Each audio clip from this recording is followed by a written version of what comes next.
terminar com um acordo. Esse processo de concertação deveria ser objeto de regulamentação em sede processual. Ou seja, o que é que eu quero dizer com isto?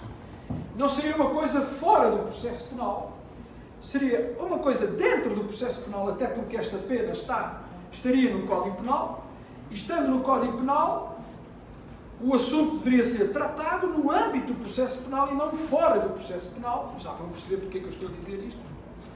Já vou explicar. Mas, dito isto, essa regulamentação, esse processual deveria conter um processo especial. Um processo especial esse que seria um processo de mediação ou de negociação, enfim, negociação aqui não no sentido da plea bargaining norte-americana, mas também no sentido em que é proposto agora regulamentado no próprio Código de Processo Penal alemão. Portanto, há uma norma que é o artigo 257d do Código de Processo Penal alemão que prevê estes acordos. Em Portugal também já se ensaiou isso, mas ainda não se chegou lá. Temos apenas para o processo sumaríssimo, mas, portanto, uma coisa semelhante ao que temos agora no Código de Processo Penal alemão é a possibilidade de fazer um acordo, mas com uma outra dimensão, uma outra entourage. Porquê? Porque lá no Código de Processo Penal alemão, o acordo é feito entre o juiz e o infrator. E aqui não. Aqui o acordo seria entre o infrator e a vítima. Seria depois sancionado pelo procurador ou pelo juiz, mas seria um acordo feito entre os dois sujeitos processuais. Mas deveria ser um acordo feito através de um processo devidamente regulamentado no seio do processo penal. E, portanto, isto significa que o processo penal deveria conceber espaços de solução diferenciados, nomeadamente um espaço de acordo, de negociação, que fosse ao encontro desta proposta. E porquê? Porque eu estou convencido, cada vez mais, que só um processo penal diferenciado quanto às soluções é que viabilizará uma justiça penal mais adequada às exigências de cada caso concreto. E como esta justiça mais adequada ao caso concreto passa pela necessidade de diálogo, de acordo, sobretudo nas relações interpessoais, naqueles crimes interpessoais, então o processo penal deve tender para a integração de espaço de negociação, de espaço de acordo. Quanto mais isso for potenciado no processo penal, melhor. Agora, dito isto, perguntam os meus caros amigos, e pergunta aqui o meu querido amigo Vítor e Ana Carla Bessa: mas o que é que isto tem a ver com a justiça restaurativa? Isto não tem nada a ver com a justiça restaurativa. Isto é exatamente o contrário do que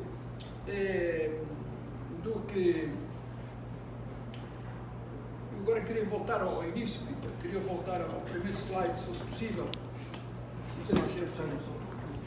O que é que isto tem a ver com a justiça restaurativa? Bom, tem a ver por causa do seguinte.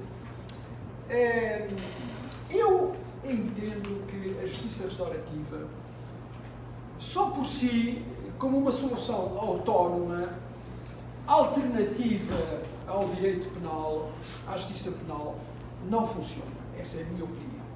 Não funciona nos nossos países.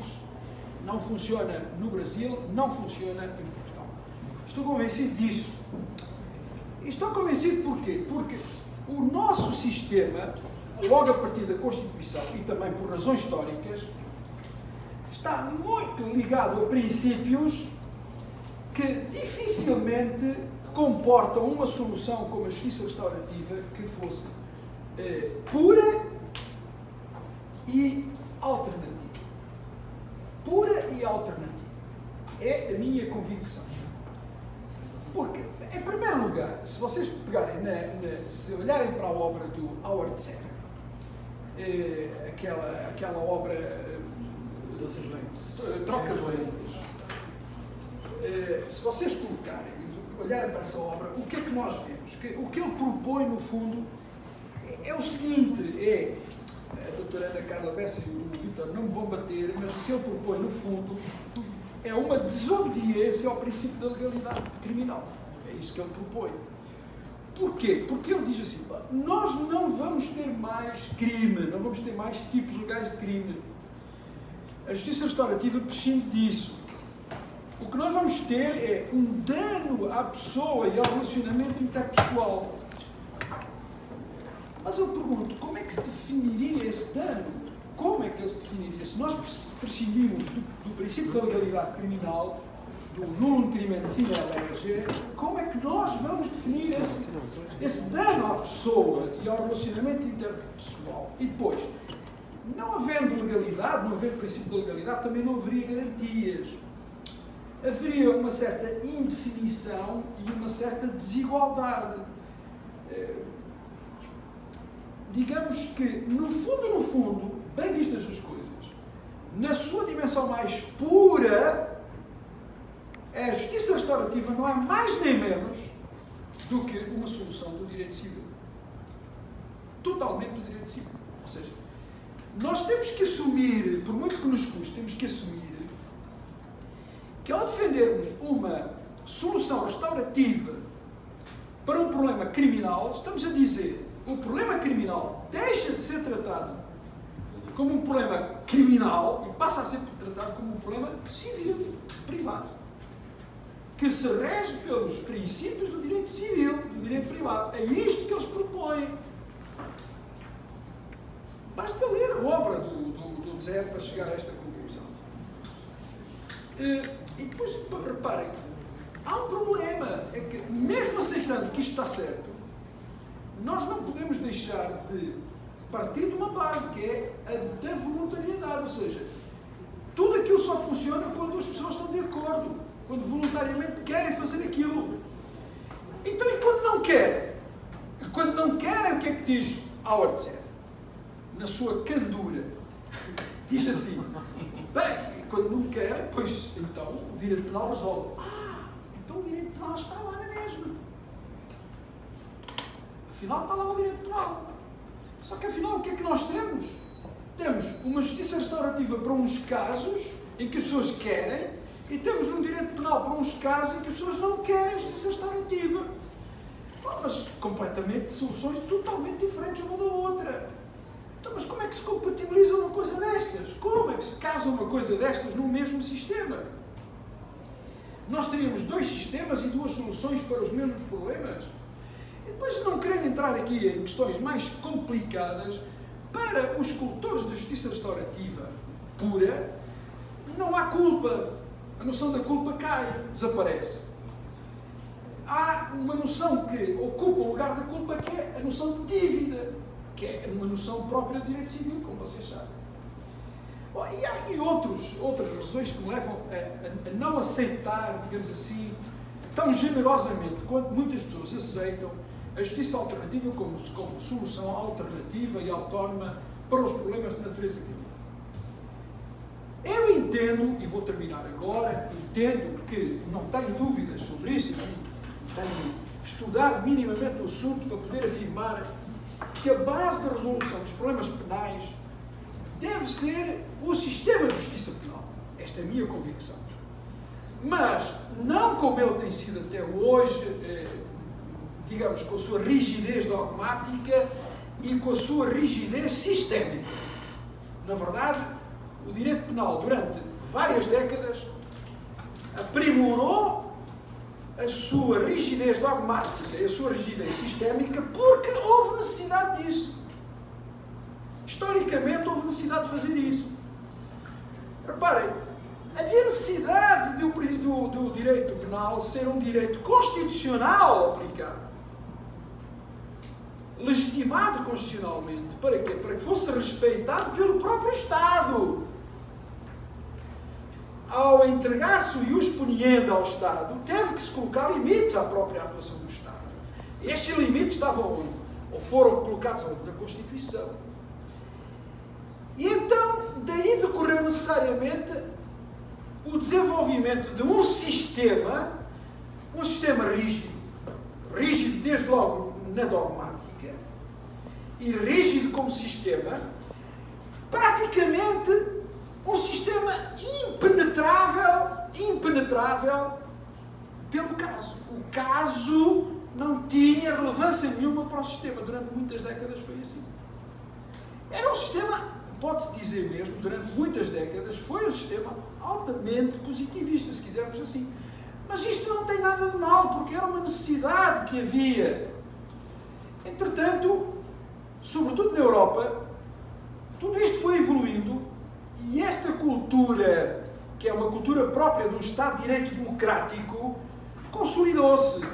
E hoje não faltam autores, sei lá, na Alemanha, vários autores, Roxin, Tidman, Schunemann, Zatzker, em Portugal, o professor Figueiredo Dias, o professor Costa Andrade, por aí fora, e seguramente que aqui temos um também, o professor Nestor, que defende isso, e por aí fora, que entendem que, havendo um sistema, não há problema nenhum, digamos assim, em que o problema, o caso, penetre o sistema e conforme a solução concreta. Ou seja, que haja um esforço de concretização das normas, às exigências do caso, que só pode ser feito no momento da resolução do caso, da decisão do caso. Porque o legislador não pode prever essa solução concreta. E não é por acaso que apareceram no ano 2000, por ali, as teses de Silva Sanches das velocidades, do direito penal dual, a proposta do professor Hassmer do intervencionismo terrestre. Não é por acaso que apareceram, porque na verdade percebeu-se que o direito penal era demasiadamente rígido para comportar soluções diferenciadas que os casos necessitavam.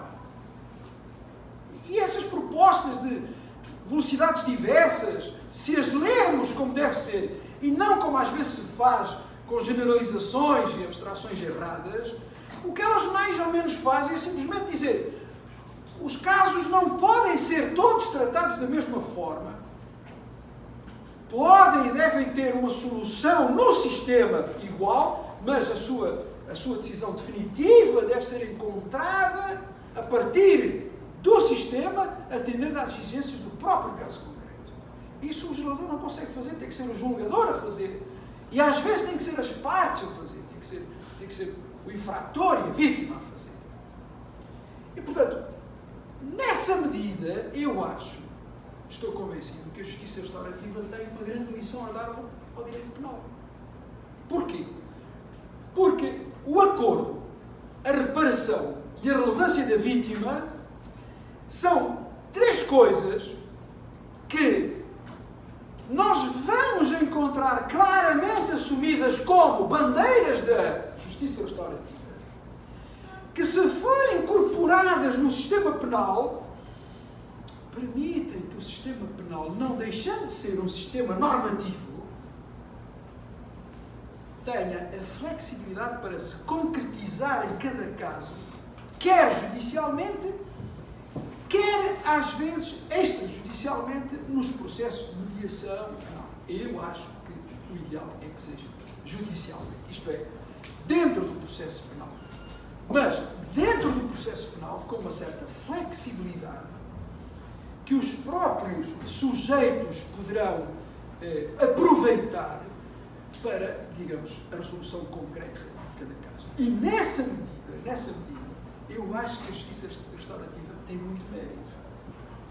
Ou seja, a justiça restaurativa consegue ser muito meritória como uma justiça complementar do próprio direito penal, não como justiça alternativa, não como justiça autónoma e não como justiça privada, civil ou extrapenal. A meu ver, nós até prescindiríamos de uma justiça restaurativa qua tale se conseguíssemos integrar os elementos da justiça restaurativa no sistema penal, quer no Código Penal, como eu já demonstrei no início, através da proposta que fiz de alteração do artigo 32 e 44 do Código Penal brasileiro, quer no Código de Processo Penal, através da criação de processos especiais que viabilizassem essa negociação, esse acordo, etc. Enfim, são apenas algumas reflexões, não são mais do que isso. Provavelmente elas merecerão críticas contundentes, sobretudo de defensores dos cultores da justiça restaurativa, mas se o fizerem, têm que terem atenção que eu não sou propriamente um opositor da justiça restaurativa, pelo contrário, eu sou um oportunista no sentido literal da palavra. Eu aproveito-me dos méritos da justiça restaurativa, simplesmente incorporo-os no sistema penal, que é onde acredito que se devem resolver os casos, os problemas criminais. No debate, depois terei muito gosto em ouvir o vosso feedback. Muito obrigado.